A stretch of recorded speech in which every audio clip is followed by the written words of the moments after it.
we're going to have William Volk come in and talk with us a little bit about bicycling in LA. I encourage you to stick around, and we'll come back to the polyamory talk in just a minute. So without any more, we'll get your slides up here, William. And there we go. Surviving on a bicycle in LA. Go to the first slide. Yep. And we'll go all the way up first here. There you go. William Volk. Yeah, let me get my mic. This may not be interesting to people. I was asked to give this talk, so I decided to spend last night working on the presentation. So I did. So there you go. So you're stuck with me. Let's talk about the oops. That's great. And the clip comes off.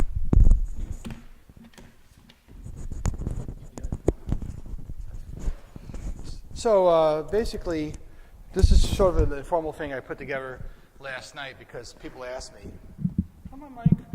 And that's my little folding bicycle. Before I start this, I should say, why am I riding a bike in LA in the first place? Well, I like to bike commute when I can. And then when I lived in San Diego, I did it for a number of years. But I took a job in January in Los Angeles, but I can't move here yet, so I still have a place in Carlsbad. So I'm coming up on the train on Monday and going back on Friday most times. Sometimes I stay in the weekend. And, the way the trains work and all that, it doesn't pay to take a regular bicycle, so I take this folding bicycle. And my office has limited parking, and frankly, driving here is not that appealing. I used to live in Los Angeles in the 90s, and the driving has not improved. So I ride to work every day. I ride to go to lunch. I ride to go shopping. I ride up to my place off of in Studio City. It's pretty cool. So let me talk about how, over the years, since I've been commuting on bikes for a long time, how I've sort of learned how to deal with traffic. And also, some experts have come to similar conclusions. We may differ on some things, but there's a movement that actually has figured out this, and it turns out to be highly non-intuitive. The idea here is we want to make cycling to work fun, not stressful, and it's a very non-intuitive thing. It's completely not common sense. Common sense has you hugging the right side of the curb and like a little, sort of like a little animal holding the curb and hoping that will keep you safe. But I'm not the only one who came to this conclusion. There's some people in the field, but the current holders of the flame are a group called Cycling Savvy.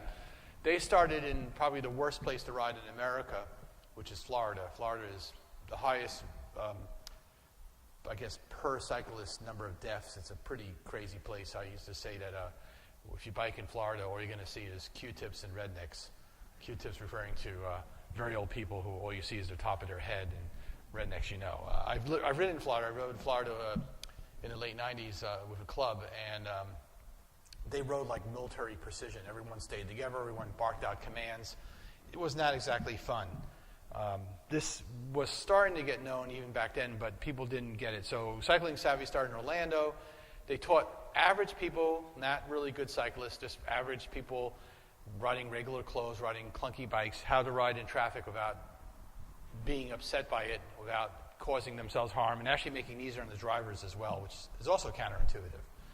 So let's talk about this. Basic idea is, and once again, believe me, when I first heard this, I thought this was freaking crazy, is that the key to the safety is where you ride in the lane. You basically ride in the lane in a way to signal your intent and also the situation. Now, there's a city called Irvine, California, Orange County, and I used to commute there. Easiest place to bike ride in the world. They have bike lanes the size of regular lanes. It's so freaking easy. I used to commute there and come back from Irvine to take the train to Encinitas or whatever, super late at night, and it was never a freaking concern. You could do anything you want because it was like bicycle heaven. And I've ridden in Amsterdam, and Amsterdam is, once again, separate road system for bikes, separate signals. It's so freaking easy. But the United States isn't like that. So I would summarize this whole idea is that hugging the curb sounds safe, but it certainly isn't. The trick is this. If the lane is wide enough for you to go to the right, that's fine as long as you're not riding in the door zone. The door zone is for loading and unloading only, no biking.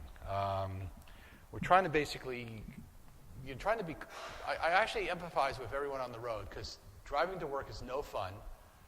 It's fun for me, but it's not fun for them. No one wants to be driving in traffic.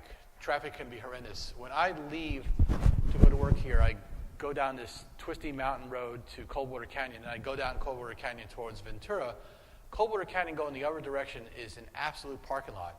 There's this person living in the house I'm in who commutes to Century City on Coldwater Canyon, and he tells me it takes him an hour.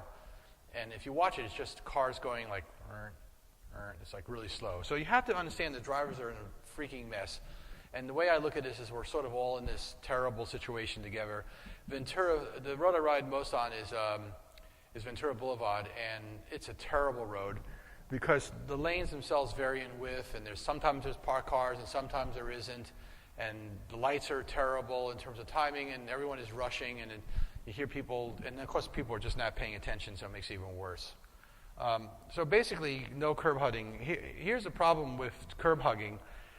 Quite often the road isn't wide enough for you in the car, particularly if you're trying to stay away from the cars.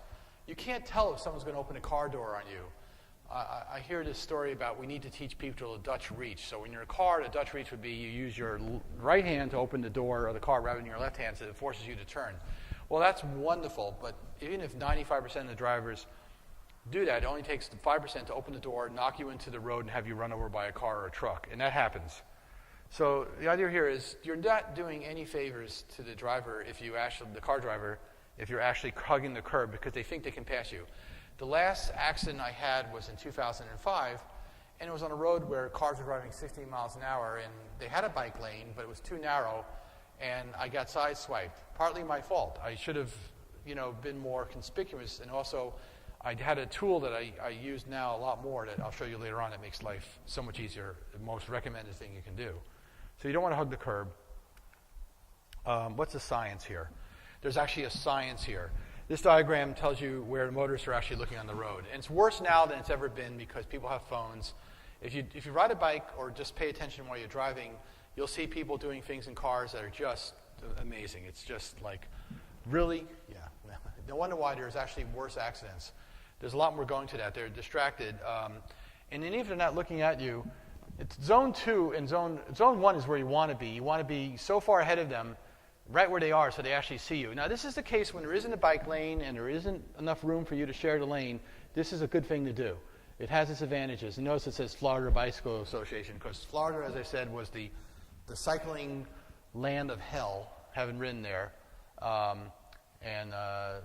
So all the good news, all the good techniques come out of Florida. Sort of like someone called it halt testing. I was talking to an engineer here, and halt testing is where you test things to braking. So Florida did that for us. Basically, you can see some of the areas to the right and left the drivers don't really see at all. I saw a video of a woman who was driving the road, and she literally ran into a parked semi. It's like anything is possible. And that brings up a good point. Safety, absolute safety is never going to be possible. The only way we'd be really safe if everyone had to drive 60 free microbuses with spikes in the steering wheel. Then people would drive really carefully. But people drive cars that are like armored shells, and I think safety is an illusion. But if you look at the statistics, most of the people who get hit on bikes are doing stupid things like riding at night with no lights or going to the right of a truck that turns, very deadly. If you take those out of the statistics, it's actually better than driving. Really, it is. In terms of stats. Crazy, but it's true. This is a really complicated diagram, and it shows you different bikes in different areas and what could happen to them. The interesting thing here is you take the car in the far left that's pulling out. There's a person on a sidewalk. That's a problem because he's not expecting someone to come from there. There's a person passing a parked car really close. You could get doored. And also, once again, the driver pulling out doesn't see him because he's being blocked by the other car. The guy in the green bike, what he does is he says, I think there's someone pulling out there. Now, I'm going to break from a story here. In, what year was it? 89. I was living in Palo Alto, and I was riding on something called the Bryant Street Bikeway. And I had no stop sign, but a car had a stop sign. So I slowed down, looked at the car, looked at the woman, and she proceeded to go for the intersection anyway. Now, the good news, in a strange sort of way, is that's when I weighed like 350 pounds. So I'm riding a bike at 350 pounds, And this woman pulls out at me, and I slam into her door and destroy the door of the car and walk away. I had no injuries. The bike was fine. I was fine. The door was destroyed. And I named my youngest son after that street because of that. I thought that was totally weird. But she was kind of shocked. And the point is, you can't even rely on eye contact. You've got to basically assume that you have to be very visible. She didn't see me, and even though she looked at me, she was in a daze. Other examples here. Here's a pretty complicated diagram, so forget about this diagram for now. Here's a simpler one. You never want to be to the right of cars that could turn right, ever. Don't do that. Get behind the cars like the smart guy behind all the cars, because he's not going to get turned on the right. He's behind the cars, and in LA you can keep up with them even if you're not even that fit, because the cars don't go that fast when they're at traffic lights. So you wait behind the cars, you take your turn like everyone else does, and you don't get right hooked. More examples and stuff of that. So we got to wait sometimes. This is a cool 3D-ish diagram. Once again, this is something important because he avoids being right hooked because he stays to the left of the right lane. This is the right lane that can turn right, it can go straight. So he's staying to the left of it, so he's not going to get right hooked. But he's looking ahead of himself, and he sees cars turning left across from him. Once again, don't assume they're going to stop. They may not. So this is sort of like situation awareness. He's recognizing something that's wrong, and you get better at this over time. But you can also get cocky. And every day I go out there, I realize that this could be the day where someone does something completely insane. So I tend to get sensitive to it. Then never go to the right of a car, a truck. It's deadly. This is a secret weapon. Knowing what's behind you makes all the difference in the world. And helmets, I say if you have them, wear them. But remember, risk compensation is a big thing. When I wear a helmet, I tend to go a lot faster on the bike. I tend to do more risky things. I'm aware of that. But you should wear one if you have one because it can help. And remember, avoid the door zone. And that's it. I wanted to run in time. Yes, question?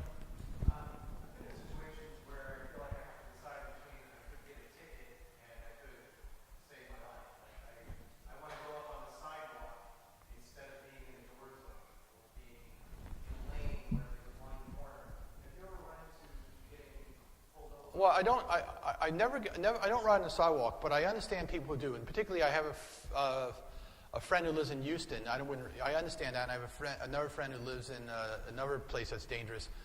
Yeah, they could give you a ticket for riding on the sidewalk, but they always say I'd rather be judged by 12 of my fellow men than carried by 6. So if it makes you safe, but be aware that driveways are dangerous on sidewalks, worse than you can imagine.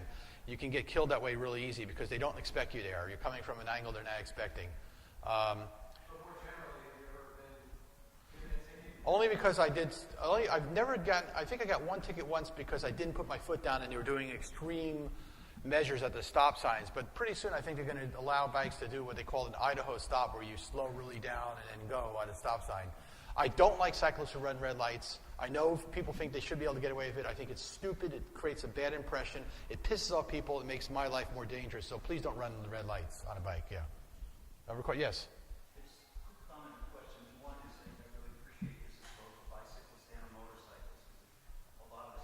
Yeah. Now, when you take the right lane, you stay centered more. Or towards the left, even. Okay, or towards the left. I know that when I'm considering that strategy, I'm worried about the car going 25, 40 miles an hour faster than I am, and still not seeing me. That's why I love the rearview mirror. I have seen that happen. And you know what I do? I do something called, named after a really crazy guy called Mike. I do crazy Mikes. If I see a car coming up too fast, I'll act like I'm unstable. I know this is not cycling savvy. This is something I learned the hard way. So I'll start wiggling like I'm having trouble, or I'm not that good, or I'm kind of insane. And that usually gets their attention because they realize, oh my God, what is this guy doing? It's named after the thing with the submarines and Hunt for Red October. But I call it Crazy Mike's after a guy named Mike who invented it. I wear gloves? No, I have lights, really good lights, and on the other bike I have, it has a gigantic cargo box that has a gigantic thing on it, like a light this big. It's very visible, the sit-down bike. This bike has fantastic lights and reflectors at night. I don't wear a vest on this one, but on the other one I'm sitting down on the other bike. It's a sit-down bike, and I have a gigantic cargo box that stands out. Drivers had pulled me aside and said, "That's amazing, I saw you from a mile away." I had the police once pull me over because I had a strobe on the bike. That was pretty cool. I put a high-powered strobe on the bike in the late 90s. That was fun. Yeah. Any other questions? What do you think about the hybrids? You know, there's a lot of controversy about hybrid bikes in electric assist. I actually am weird about that. I actually like electric bikes because, like I said, that guy who lives near me, he drives to Century City. He has to wear a suit and tie. Electric bike would be good for him because he could get there. I'm not against electric bikes. I think the speed should be set. There's a regulation on the speed, and people who are selling bikes that break that regulation are probably wrong. But surprisingly, I don't mind electric bikes. And on the other bike I have, which is very fast, they're great for drafting. You get right behind them and just hammer along on the roads. You know, it's quite fun. Yeah.